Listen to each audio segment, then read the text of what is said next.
نحمدہ ونصلی ونسلم علی رسولہ الکریم اما بعد فاعوذ باللہ من الشیطان الرجیم بسم اللہ الرحمن الرحیم وداود وسلیمان اذ یحکمان فی الحرث پارہ نمبر 17 سورۃ الانبیاء رکوع نمبر 6 آیت نمبر 78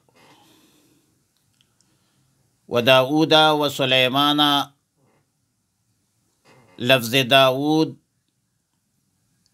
اور لفظ سلیمان نحوی اعتبار سے معطوف علیہ مفعول بہ ہے فعل مقدر کا، جو کہ وذکر ہے اور مضاف محذوف ہے۔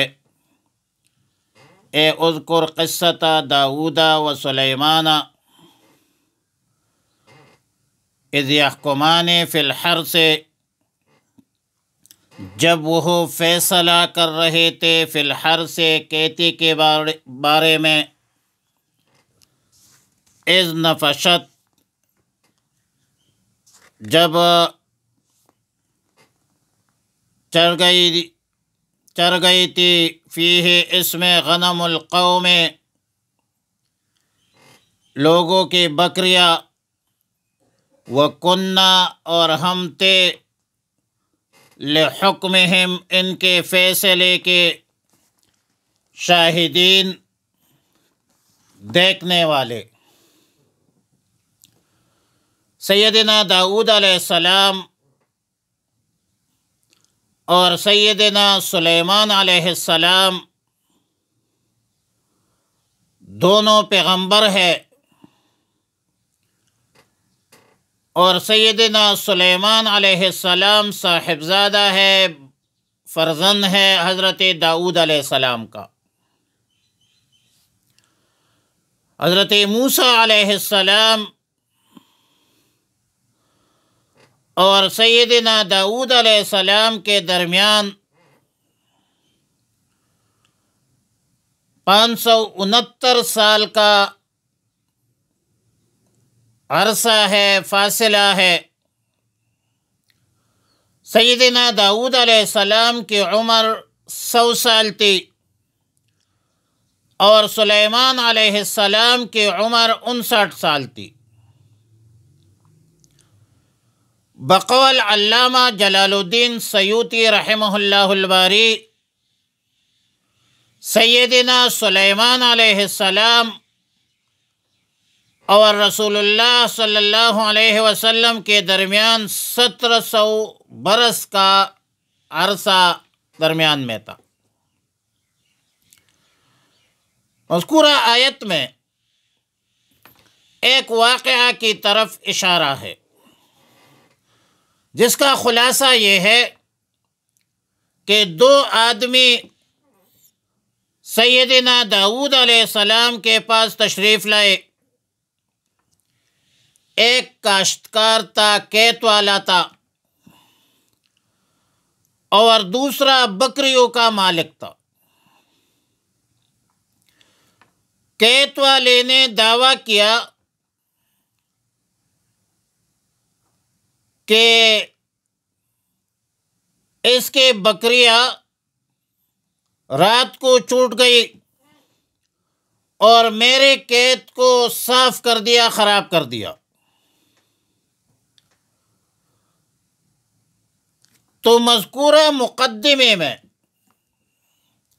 حضرت داؤد علیہ السلام نے ضمان یا تاوان کے طور پر کھیت والے کو وہ بکریاں دلوا دی، اور اصل قانون بھی، شرعی قانون بھی یہی تھا، فیصلہ تھا، اور فیصلے میں مدعی یا مدعی علیہ کی رضامندی شامل نہیں ہوتی۔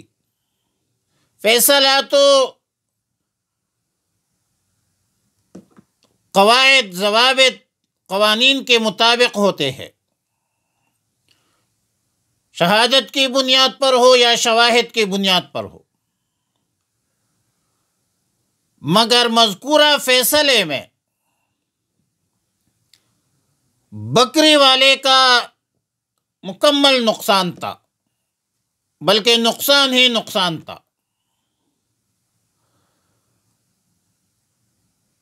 جب یہ دونوں حضرات مدعی اور مدعا علیہ، قیت والا اور بکری والا، داؤد علیہ السلام کی محفل سے نکلے تو راستے میں سیدنا سلیمان علیہ السلام سے ملاقات ہوئی۔ سلیمان علیہ السلام نے دونوں سے معلوم کیا کہ کیا فیصلہ ہوا۔ دونوں حضرات نے فیصلہ بتلا دیا کہ حضرت داؤد علیہ السلام نے یہ فیصلہ کیا ہے،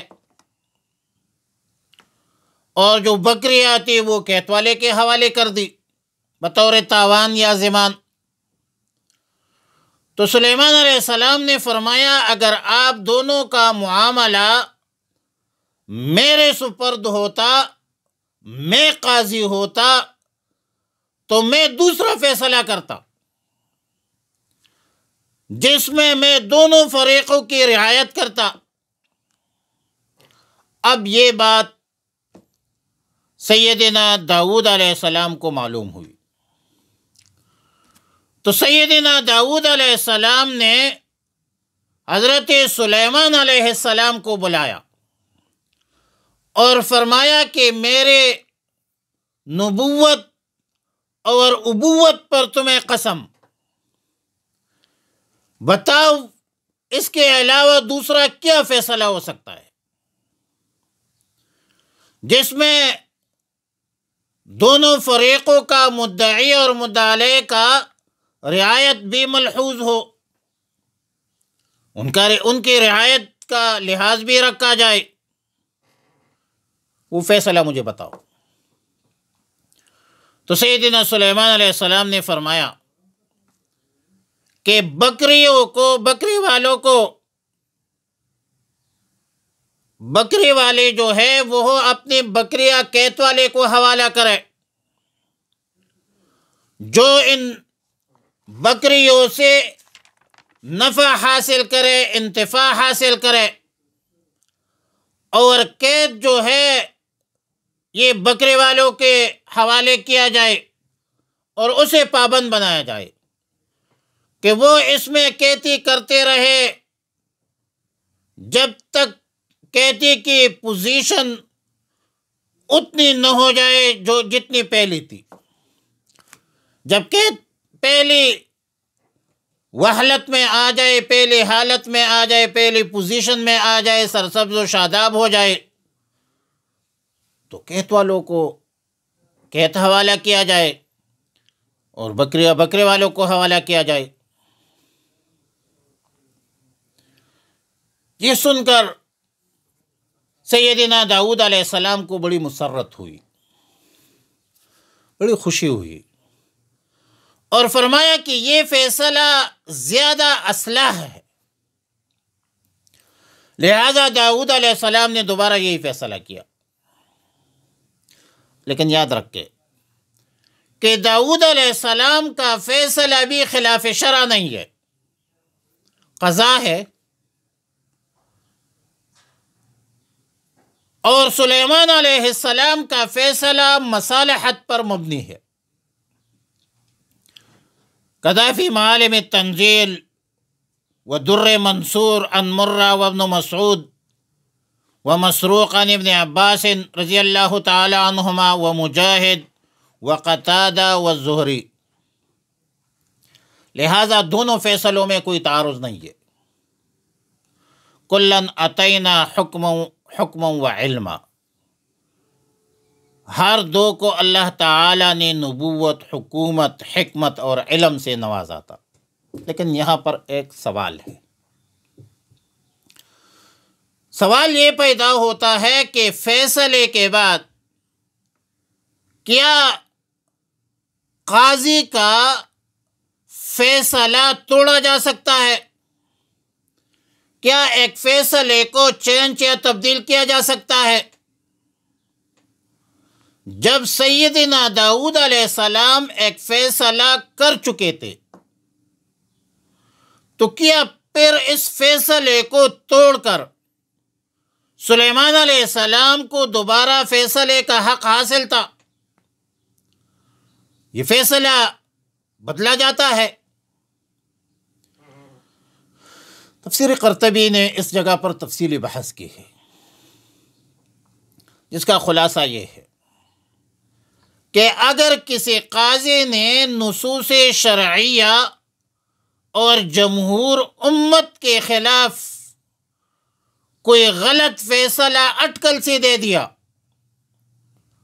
تو وہ فیصلہ بے اتفاق امت مردود ہے، باطل ہے، اور قاضی کے خلاف فیصلہ دینا نہ صرف جائز ہے بلکہ واجب ہے، اور پھر اس قاضی کو معزول کرنا بھی واجب ہے۔ لیکن اگر قاضی کا فیصلہ شرعی قواعد، ضوابط، شرعی اجتہاد پر مبنی تھا، اصول اجتہاد کے تحت اس نے ایک فیصلہ کیا، تو کسی دوسرے قاضی کو جائز نہیں کہ اس شرعی فیصلے کو توڑ دے، کیونکہ یہ فساد عظیم کا ذریعہ ہے۔ اسلامی قوانین وہ پھر کیل کود بن جائے گی۔ اور ایک بات سب سے اہم، سیدنا فاروق اعظم عمر بن الخطاب رضی اللہ تعالیٰ عنہ نے ایک مفصل خط لکھا تھا، قضاء اور فصل مقدمات کی اصول پر مشتمل، سیدنا ابو موسیٰ اشعری رضی اللہ تعالیٰ عنہ کو۔ اس خط میں تصریح موجود ہے کہ فیصلہ دینے کے بعد اجتہاد بدل جائے تو پہلے فیصلے کو تبدیل کر دینا چاہیے، اور سیدنا عمر بن الخطاب رضی اللہ تعالی عنہ کا یہ خط دارقطنی نے سند کے ساتھ ذکر کی ہے۔ شمس الائمہ امام سرخسی نے مبسوط باب القضاء میں تفصیل کے ساتھ ذکر کی ہے۔ امام تفسیر حضرت مجاہد کا قول ہے کہ حضرت داؤد علیہ السلام اور سلیمان علیہ السلام دونوں کے فیصلے اپنی اپنی جگہ میں اپنی جگہ درست تھی۔ حضرت داؤد علیہ السلام کا فیصلہ ضابطہ تھا، سلیمان علیہ السلام کا فیصلہ رابطہ تھا، ایک مفاہمت تھی، ایک مصالحت تھی۔ اور ہمارے شیخ، ہمارے مادر علمی کے بانی مولانا عبدالحق نور اللہ مرقدہ کا قول ہے کہ رابطہ کو ضابطے پر مقدم رکھو۔ حقانیہ کے فضلاء جانتے کہ مولانا عبدالحق رحمۃ اللہ علیہ فرمایا کرتے تھے کہ رابطہ مقدم رکھو ضابطہ پر۔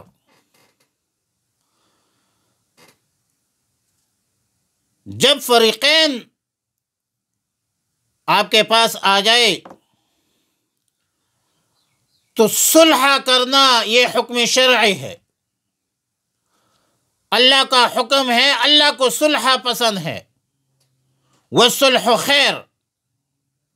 اور سیدنا عمر فاروق رضی اللہ تعالی عنہ نے تمام قضات کو یہ حکم جاری کیا تھا کہ جب دو فریق مقدمہ لائے تو سب سے پہلے دونوں فریقوں کے مابین مصالحت کی کوشش کرو۔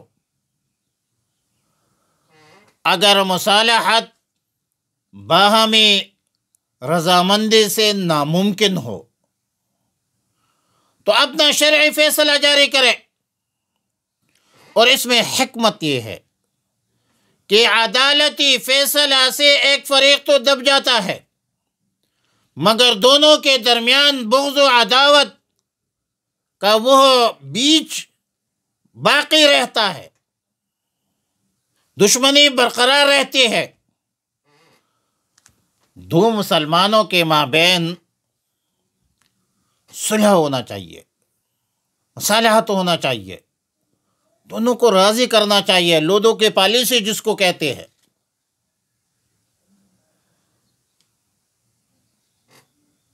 مسلمانوں کے درمیان مصالحت کرو، اگر آپ یکدم ایک فریق کے خلاف ایک فیصلہ جاری کرے جس میں دوسرے فریق کی رضامندی نہ ہو تو اس سے منافرت بڑھے گی، اس میں عداوت بڑھے گی۔ لہذا سیدنا عمر فاروق رضی اللہ تعالیٰ عنہ فرمایا کرتے تھے کہ حکم جاری کیا تھا باقاعدہ، اور ہمارے حضرت مفتی صاحب رحمۃ اللہ علیہ، مولانا رحم اللہ صاحب رحمۃ اللہ علیہ فرمایا کرتے تھے کہ قضاء میں موجودہ زمانے میں جو جس نے کیا کہتے ہیں ہم سے قاتل کے خدوخال پوچھو ہم نے مقتل میں شب گزاری ہے، یہ فتوے کے حوالے سے بھی فتاوی عالمگیری جو ہے ایک ریاست نے بنایا ہے، حکومتی فتاوی ہے، حکومت کی نگرانی میں بنی تحریر کی ہوئی فتاوی ہے۔ اور اس طرح ہمارے پشتوں میں فتاوی ودودیہ، یہ دو فتاوی جو ہے یہ معتمد فتاوی ہے، شامی بھی ٹھیک ہے، خلاصہ بھی ٹھیک ہے، سب ٹھیک ہے، لیکن جس ترتیب سے فتاوی ودودیہ ہے یا فتاوی عالمگیری ہے، فتاوی ہندیہ، یہ تو عملاً ایک چیز سامنے آئی ہے۔ عمر فاروق رضی اللہ تعالیٰ عنہ نے عملاً حکومت کی ہے، ان کو احساس ہے، ادراک ہے، ان کو پتہ ہے کہ مقدمات آتے تھے ان کے پاس، تو اس میں جو پائیدار مقدمہ یا پائیدار مقدمے کے پائیدار حل یہ ہے کہ دونوں فریقوں کے درمیان مصالحت کرو، فیصلہ تو ہو جاتا ہے، فیصلہ تو مشکل نہیں ہوتا، لیکن دونوں کے دلوں کو جوڑنا، مسلمانوں میں اتفاق اتحاد پیدا کرنا، منافرت کو، بغض کو، عداوت کو ختم کرنا، یہ کمال ہے۔ مزید تفصیلات اگلے درس میں انشاءاللہ العزیز۔